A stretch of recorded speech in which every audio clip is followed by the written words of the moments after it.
Hello everyone. आज मैं थोड़ा सा डिटेल में बात करना चाहूँगा एक बहुत ही इम्पोर्टेंट टॉपिक के बारे में, जो इक्वली इम्पोर्टेंट है स्टूडेंट के लिए, एडमिनिस्ट्रेटर्स के लिए, सिविल सर्वेंट्स के लिए, टीचर्स के लिए, नॉर्मल कॉमन मैन के लिए, everybody. It is important for everybody. ठीक है, आज मैं जिस टॉपिक पे बात करूँगा वो है रिलेटेड टू टाइम मैनेजमेंट। ठीक है, ये एक ऐसी चीज़ है जिसको हम बहुत अच्छे से समझ भी नहीं पाते और बहुत अच्छे से कर भी नहीं पाते। ठीक है, लेकिन जो इसको बहुत अच्छे से कर पाते हैं वो लाइफ में बहुत अच्छा करते हैं। ठीक है, वो लाइफ में हर एस्पेक्ट को मीट कर पाते हैं। वो अपनी सोशल ऑब्लिगेशंस को कर पाते हैं, वो अपने पर्सनल गोल्स को चेज कर पाते हैं, वो अपनी प्रोफेशनल डेडलाइंस को मीट कर पाते हैं।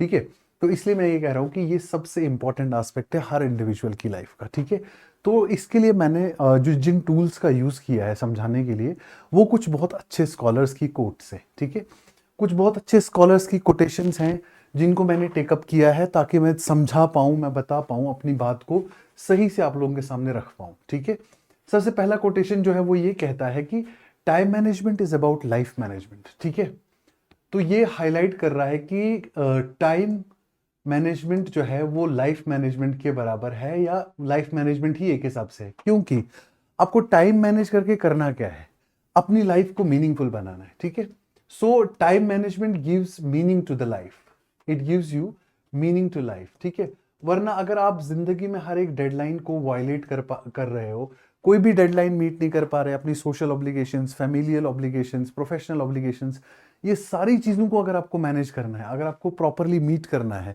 तो आपको एक मास्टर होना पड़ेगा किस चीज़ के बारे में, टाइम मैनेजमेंट के बारे में। ठीक है, इसीलिए ये मैंने कहा कि time management is about life management. तो अगर लाइफ मैनेजमेंट है तो हर वो इंडिविजुअल जो लाइफ रखता है, जिसके पास जिंदगी है, उसके लिए टाइम मैनेजमेंट एक इंपॉर्टेंट टूल बन जाता है उसकी लाइफ का। ठीक है, अब दूसरा कोटेशन है कि if you are early you are on time, and if you are on time you are late. इसका मतलब ये होता है कि जब भी कोई काम करना है तो थोड़ा सा पहले से ही आपके, बीइंग अर्ली का मतलब ये नहीं आप पहले ही शुरू कर दो उस काम को। बीइंग अर्ली का मतलब ये है कि आप उसका एक प्रॉपर प्लान कर लो। ठीक है, प्लान करने के बाद उस प्लान को एग्जीक्यूट कर लो, 100% आपके रिजल्ट्स आपके पास होंगे। जब कोई काम आप टाइम पे शुरू करते हो और विदाउट प्लानिंग शुरू करते हो तो उसका एग्जीक्यूशन सही नहीं होता, तो आप लेट हो जाते हो उसके टारगेट्स अचीव करने में। ठीक है, जैसे मैं एक एग्जांपल दूंगा कि अगर एक टीचर को एक लेक्चर डिलीवर करना है, ठीक है, अगर वो लेक्चर प्रिपेयर करके आया है घर से, तो 100% वो 35 to 45 मिनट्स में वो अपना लेक्चर डिलीवर कर लेगा। ठीक है, लेकिन अगर वो प्रिपेयर ही नहीं कर पाएगा तो जो 35 to 45 मिनट्स उसके पास हैं, वो प्रिपेयर करके नहीं आया, उसको उसी में मैनेज करना है, खुद भी प्रिपेयर करना है, बच्चों को भी डिलीवर करना है, तो थोड़ा सा डेडलाइन वायलेट हो जाती है। ये मेरा पर्सनल खुद का एक्सपीरियंस भी है। जिस दिन क्लास में पढ़ के चले गए बहुत अच्छे से, तो 3 घंटे की क्लास में पूरा लेक्चर हम आराम से डिलीवर कर सकते हैं।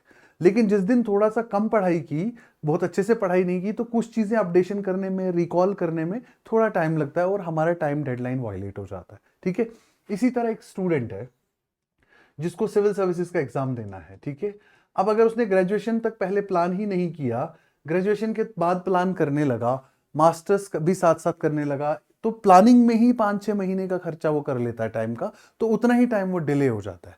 अगर उसने अर्ली स्टार्ट किया होता, पार्ट 1 या पार्ट 2 में प्लानिंग स्टार्ट किया होता, तो डेफिनेटली उसका एग्जीक्यूशन ऑन टाइम होता। तो इसका मतलब जब भी कोई काम करना है उसकी अर्ली प्लानिंग बहुत जरूरी है। इफ यू आर अर्ली का मतलब अगर आप अर्ली प्लान कर रहे हो प्रॉपरली एग्जीक्यूशन से पहले, तो इसका मतलब आप टाइमली अपना गोल अचीव कर लोगे।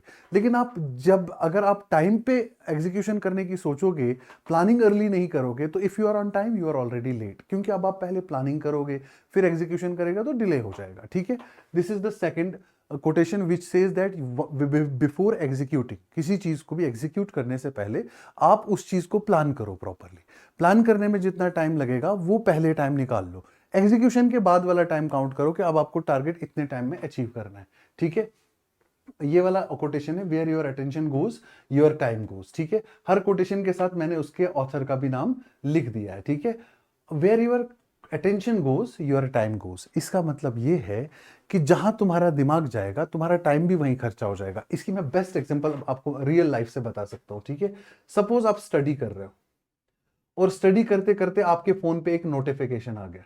आपके फोन पे एक नोटिफिकेशन आ गया, ठीक है। अब नोटिफिकेशन आ गया तो आपने वहां से इंस्टाग्राम खोल लिया या व्हाट्सएप खोल लिया या फेसबुक खोल लिया, जो भी सोशल मीडिया खोल लिया। अब आपने यहाँ पे नोटिफिकेशन पढ़ने के चक्कर में 20 मिनट्स वेस्ट कर लिए, ठीक है।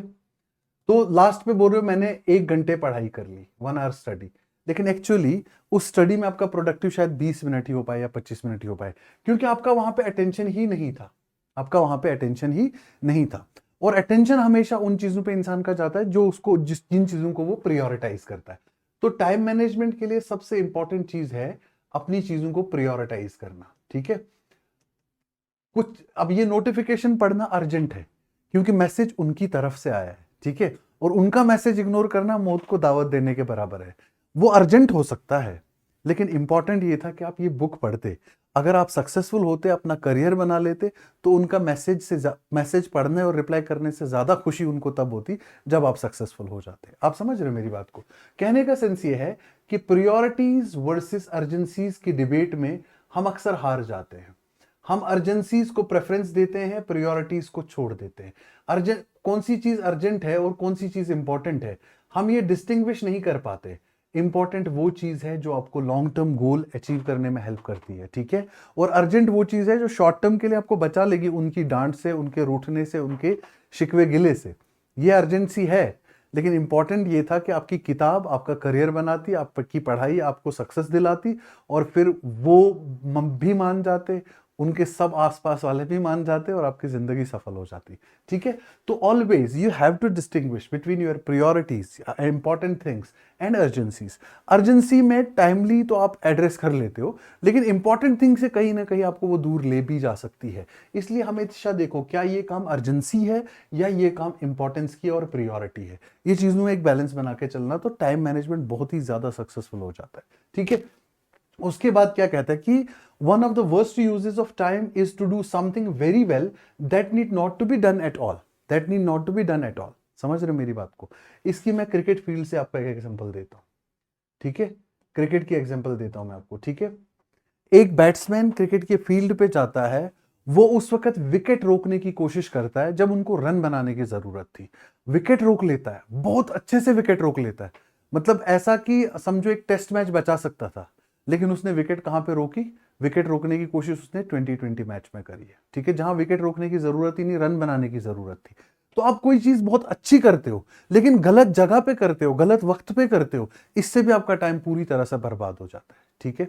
Civil services students, civil services aspirants, ठीक है, द हिंदू बहुत अच्छा पढ़ लेते हैं, ठीक है, लेकिन द हिंदू में वो बॉलीवुड से रिलेटेड कोई न्यूज आ रही है तो उसको बहुत अच्छा पढ़ रहे हैं और बहुत अच्छा आर्टिकुलेट कर रहे हैं, ठीक है।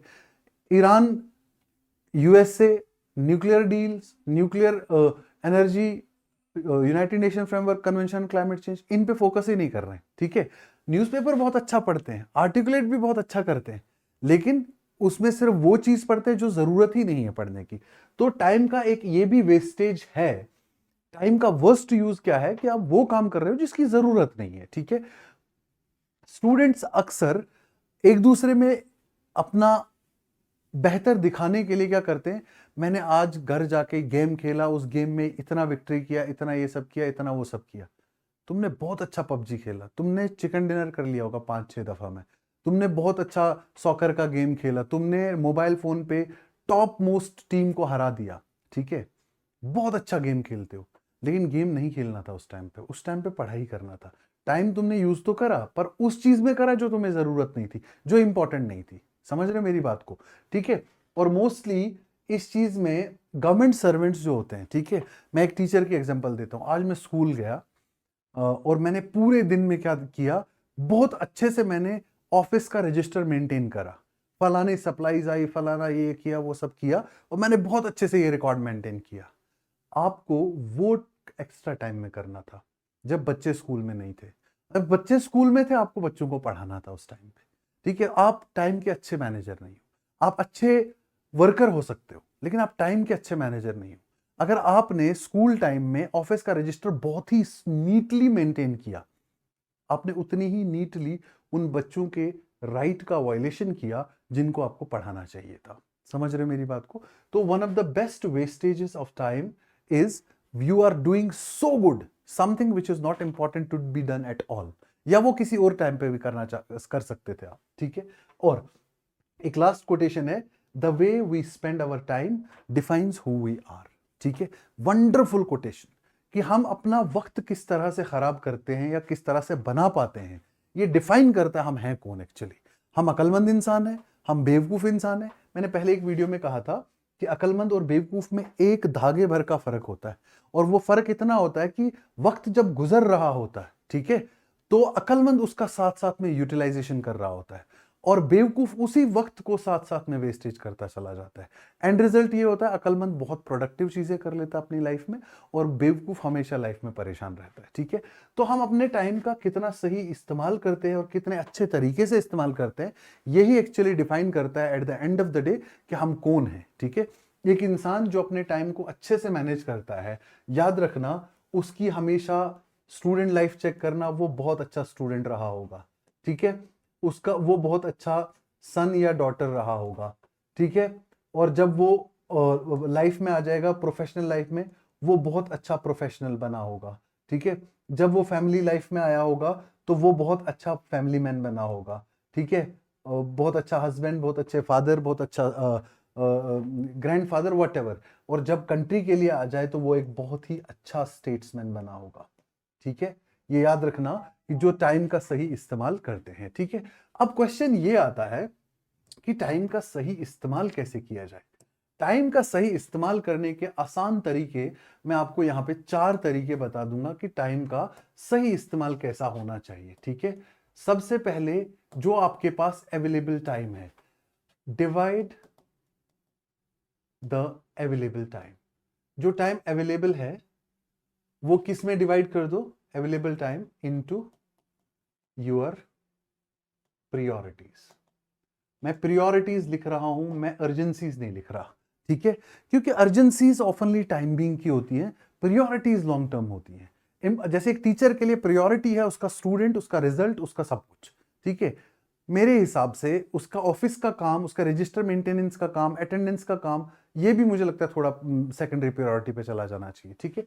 तो divide the available time in your priorities, ठीक है। फिर प्री प्लान बिफोर एग्जीक्यूशन। जब भी कोई काम एग्जीक्यूट करना है उससे पहले उसका प्रॉपर प्लानिंग कर लो, वो आपका टाइम सेव करेगा, वो आपको बहुत ही वेल इन टाइम आपके रिजल्ट्स दे देगा।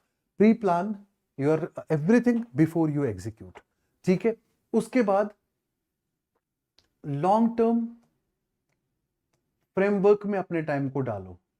लॉन्ग टर्म फ्रेमवर्क का ये मतलब है कि शॉर्ट टर्म गोल्स को चेज करते करते अक्सर हम टाइम वेस्ट कर जाते हैं, ठीक है। लॉन्ग टर्म गोल्स होते हैं अगर, तो उनको प्रॉपर टाइम फ्रेम में डाल के हम अपना टाइम को बहुत ही बेहतरीन यूज कर लेते हैं, ठीक है। और सबसे इंपॉर्टेंट है प्रोक्रास्टिनेशंस को अवॉइड करना, ठीक है। आज का काम कल पे नहीं छोड़ना है, वो आज ही करना है, ठीक है। और कुछ लोगों की ये भी आइडियोलॉजी होती है, आज का काम कल पे छोड़ देते, क्या पता कल करने की जरूरत ही ना पड़े, ठीक है। उसमें आपको ये चीजें करने के लिए आपको सबसे ज्यादा इंपॉर्टेंट है आपका विजडम। आप कितना विजडम अप्लाई करते हो कि जो काम आज भी करना है, कल भी करना है, परसों भी करना है, तो उसे करके गुजर जाओ। समझ रहे मेरी बात को, ठीक है। और टाइम मैनेजमेंट जो है, ये one of the most strong pillars है जो डिफाइन करता है कि एक इंडिविजुअल की लाइफ में उसका प्रेजेंट कैसा होने वाला है, उसका फ्यूचर कैसे होने वाला है। पास्ट को तो देखो कोई नहीं बदल सकता, लेकिन प्रेजेंट और फ्यूचर प्रॉपरली आपके टाइम मैनेजमेंट पे डिपेंड करता है, प्रेजेंट एंड फ्यूचर। और सिर्फ आपका ही नहीं, अगर आप प्रोफेशनल हो तो आपके क्लाइंट्स का, अगर आप टीचर हो तो आपके स्टूडेंट्स का, अगर आप स्टूडेंट हो तो आपके रिजल्ट का, सारा डिपेंडेंस, सारा दारोमदार इस चीज पे है कि आप अपना टाइम कितना बेहतर तरीके से यूज करते हो, ठीक है। अब ये तो हो गया जनरल, ये तो हो गया बिल्कुल टोटल जनरल, ठीक है। मैं एक और वीडियो सेपरेटली बनाऊंगा कि एक सिविल सर्विसेज एस्पिरेंट को अपना फुल डे कैसे स्पेंड करना चाहिए, टाइम किस तरह से मैनेज करना चाहिए, ठीक है। जनरल टाइम मैनेजमेंट के लिए मेरे हिसाब से this much is more than sufficient, ठीक है। अब आपको कोई भी और चीज अगर जाननी हो, किसी और चीज को जानना हो, तो आप कमेंट सेक्शन में मुझे सेक्शन में कमेंट डाल दीजिए। मैं डेफिनेटली उसके ऊपर आपके लिए एक बहुत अच्छी वीडियो लेकर आऊंगा जो आपको हेल्प करेगी रियल लाइफ की प्रॉब्लम्स के साथ डील करने के लिए, ठीक है। So thank you so much for today.